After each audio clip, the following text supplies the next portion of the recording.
এটা জালিয়াতি হচ্ছে। সংগ্রামী সাথী, আপনারা পূর্ব ঘোষিত আমরা 11ই জুন অনেক আগেই আমরা জানিয়েছিলাম যে অশোকনগর বিধানসভা কমিটি ইন্ডিয়ান সেকুলার ফ্রন্টের ডাকে 9 দফা দাবিকে সামনে রেখে আজকের ডেপুটেশন আমরা গণ ডেপুটেশনের ব্যবস্থা করেছিলাম। এই চরম রোদ্রের মধ্যে দিয়ে আপনারা যারা উপস্থিত হয়েছেন এই তাপদাহর মধ্যে দিয়ে তাদের সকলকে আমি ইন্ডিয়ান সেকুলার ফ্রন্টের উত্তর 24 পরগনা জেলার সভাপতি এবং অশোকনগরের অবজারভার আপনাদের অভিনন্দন জানাই। তার সাথে সাথে আপনারা ইতিমধ্যে জেনেছেন যে আমরা যে 9 দফা দাবি আমাদের লিফলেট যদি আপনারা পেয়ে থাকেন তো ভালো, আর তা নাহলে লিফলেট আছে, লিফলেট বিলি করছেন হয়তো আমাদের কর্মীরা, সেই লিফলেটের মধ্যে দিয়ে আমাদের দাবি আপনারা জানতে পারবেন। আমরা আজকে ডিএম সাহেব আমাদের সাথে দেখা করেছেন, ডিএম সাহেব তার প্রতিনিধি দেখা করেছেন, তার সাথে বিস্তারিত দাবি আমরা তুলে দিয়েছি। যেটা আপনাদের কাছে বলার বিষয় যে আমরা যে কথাটা বলতে চাই যে এমন একটা সরকার এই রাজ্যে চলছে, যে সরকার দুর্নীতিগ্রস্ত সরকার এবং দাদা দিদি মোদি দিদি সেটিং এর সরকার, তার ফলশ্রুতি ভুগতে হচ্ছে এখানকার গরিব মানুষদের। কেমন ভাবে ভুগছেন? ধরুন অঙ্গনওয়াড়ি কেন্দ্র, অঙ্গনওয়াড়ি শিক্ষা কেন্দ্রগুলো আপনারা জানেন যে অঙ্গনওয়াড়ি শিক্ষা কেন্দ্রগুলো কেন্দ্র রাজ্য শাসিত, কেন্দ্রের 60% টাকা দেওয়া হয় আর রাজ্যের 40%। এবং সেই অঙ্গনওয়াড়ি কেন্দ্রগুলো আজকে এমন একটা অবস্থার মধ্যে দিয়ে চলছে যাভাবে সমস্ত প্রাইমারি স্কুলগুলোকে তুলে দেওয়ার চেষ্টা হচ্ছে, সরকারি শিক্ষা ব্যবস্থা স্বাস্থ্য ব্যবস্থা যেমন ভেঙে দেওয়ার চক্রান্ত চলছে, ঠিক অঙ্গনওয়াড়ি শিক্ষা কেন্দ্রগুলো সে একই অবস্থায় সম্মুখীন হচ্ছে। অঙ্গনওয়াড়িতে যে সমস্ত বাচ্চারা যে খাদ্য দেওয়ার কথা, অপুষ্টিজনিত কারণে যে পুষ্টিকর খাদ্য দেওয়ার কথা সরকার যে ধার্য করেছে, সেই ধার্য করা খাদ্য তাদেরকে দেওয়া হয় না, এমনকি ভাড়াগুলো তাদের দেওয়া হয় না। এবং যারা চাকরি করছেন তারা নিম্ন মধ্যবিত্ত এলাকা থেকে উঠে আসা মানুষ, তাদের গাড়ির থেকে পয়সা দিয়ে মাল কিনে নিয়ে খাওয়াতে হচ্ছে, বিলও তারা পান না। আমরা ডিএমকে বলেছি যে অঙ্গনওয়াড়ি শিক্ষা কেন্দ্রগুলোর বেহাল দশা ফেরাতে হবে।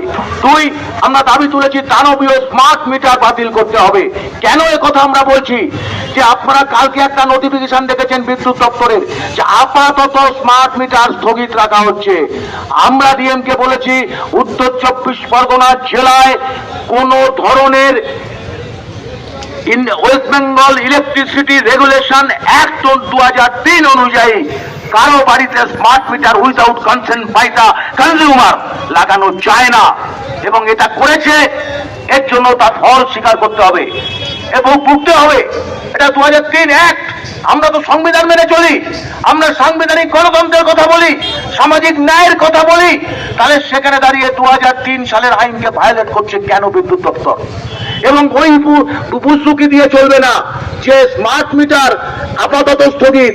আমরা বলছি পার্মানেন্টলি কর্পোরেটের স্বার্থ চরিতার্থ করার জন্য স্মার্ট মিটার লাগানোর চেষ্টা হচ্ছে। যেখানে স্মার্ট মিটার লাগানো হচ্ছে তাদেরকে সকালবেলায় একটা রেট, আপনি প্রিপেড চার্জ করবেন, সকালে এক ধরনের রেট পড়বে, সন্ধ্যেবেলা আরেকটা রেট। কারণ সন্ধ্যেবেলায় তখন কারখানাগুলোর যে মিটারগুলো চলে তার সাথে চুরিটা হয়ে যায়, যেভাবে মাস মধ্যে চুরি হয়। এটিএম থেকে টাকা তুলে নিচ্ছে, আর তারা এই বিদ্যুৎ দপ্তর কি করবে বলুন তো? আজকে আমাদের আদিবাসী ভাই বোনেরা আমাদের সাথে রয়েছেন, এই আদিবাসী ভাই বোনদের অনেকেই 75 ইউনিট মিটার আলো জ্বালায়। এই 75 ইউনিট মিটার ফ্রি, সরকার ফ্রি করে রেখেছে। স্মার্ট মিটার লাগালে তো সেই 75 ইউনিট ফ্রি পাবে না, কারণ ওটা তো প্রিপেইড, তাকে তো টাকা দিয়ে ভরতে হবে, তারপর তাকে আলো জ্বালাতে হবে। অতএব আমরা দাবি করেছি কোন তাল বাহানা নয়, স্মার্ট মিটার বাতিল ঘোষণা করতে হবে এই জেলায়। ডোমেস্টিক কোন রকমের স্মার্ট মিটার লাগানো যাবে না। আপনি সেই আইন জারি করুন এবং সেই নোটিফিকেশন দিন। কেন রাজ্য সরকার চুপ করে আছে? আমাদের কর্মীদের বা যাই কথা যারা শুনছেন শুনে রাখুন, পশ্চিমবঙ্গ সরকারকে বিদ্যুৎ দপ্তরের জন্য 1,00,000 কোটি টাকা গত বছরের ফিনান্সিয়াল ইয়ারে কেন্দ্র দিয়েছে। এর ইউটিলাইজেশন সার্টিফিকেট তারা দিতে পারেনি। যেমন 100 দিনের কাজে ইউটিলাইজেশন সার্টিফিকেট দিতে পারেনি বলে 100 দিনের কাজ বন্ধ। বিদ্যুৎ বিভাগেও 1,00,000 কোটি টাকার বিদ্যুৎ ডিপার্টমেন্টে পশ্চিমবঙ্গ সরকারকে দিয়েছে, তার ইউটিলাইজেশন সার্টিফিকেট অর্থাৎ ইউসিআই কেন্দ্রকে দেয়নি বলে এখন কেন্দ্র বলছে ভাই তোমার আর ওটা দিতে হবে না, দিদি তোমার দিতে হবে না, তুমি স্মার্ট মিটার চালিয়ে দাও। ব্যাস, অমনি দিদিমণি লেগে বললেন।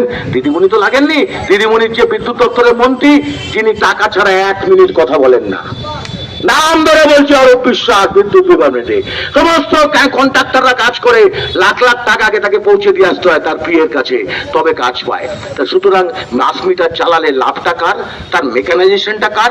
স্মার্ট মিটার আজকে 9 কোটি 10 কোটি মানুষের কাছে যদি স্মার্ট মিটার, পরিবারের কাছে ধরুন 2 কোটির কাছে যদি স্মার্ট মিটার পৌঁছে দিতে হয়, ফায়দাটা তো কম নয়। সুতরাং এই চুরি দুর্নীতি যেভাবে আপনি চাকরির ক্ষেত্রে করেছেন, সর্বক্ষেত্রে করছেন, স্মার্ট মিটারের ক্ষেত্রেও সেই চুরি দুর্নীতি হবে, এটা আমাদের দৃঢ় বিশ্বাস। তাই স্মার্ট মিটার আইনে নেই, কারণ আমি বিদ্যুৎ কিনবো, বিদ্যুৎ ক্রেতা, আমি বিদ্যুৎ কিনে খাচ্ছি, তো কিনে ব্যবহার করছি, তাহলে আমি কি কিনবো এটা কে ঠিক করে দেবে? সরকার ঠিক করে দেবে। সরকার বিদ্যুৎ দিতে বাধ্য, তুমি তো ফাও দিচ্ছ না, টাকা দিয়ে তো বিদ্যুৎটা কিনছি, সেটা আমি প্রিপেইড না পোস্টপেইড সেটা আমার উপর ছেড়ে দাও। তাই ডিএমকে আমরা বলতে চাই, স্মার্ট মিটার উত্তর 24 জেলার কোথাও লাগু করা যাবে না। আমরা বলেছি, আমাদের ডেপুটেশনের মাধ্যমে জানিয়েছি, প্রথমে শান্তিপূর্ণ বার্তা দিচ্ছি, আমরা অশান্তির রাজনীতি করি না, আমরা মানুষে মানুষে ভেদাভেদ সৃষ্টি করতে চাই না, এই রাজনীতি আমরা করি না।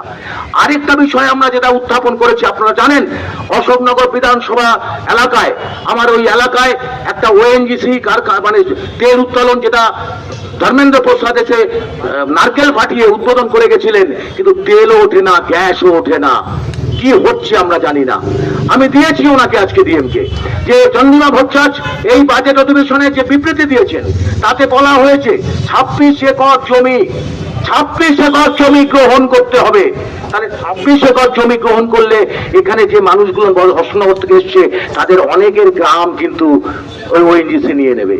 নিক, আমাদের আপত্তি নেই, কোন জমি নেবে, কি হতে যাচ্ছে, আদৌ কি ওখানে তেল পাওয়া গেছে, আদৌ কি ওখানে গ্যাস পাওয়া যাচ্ছে?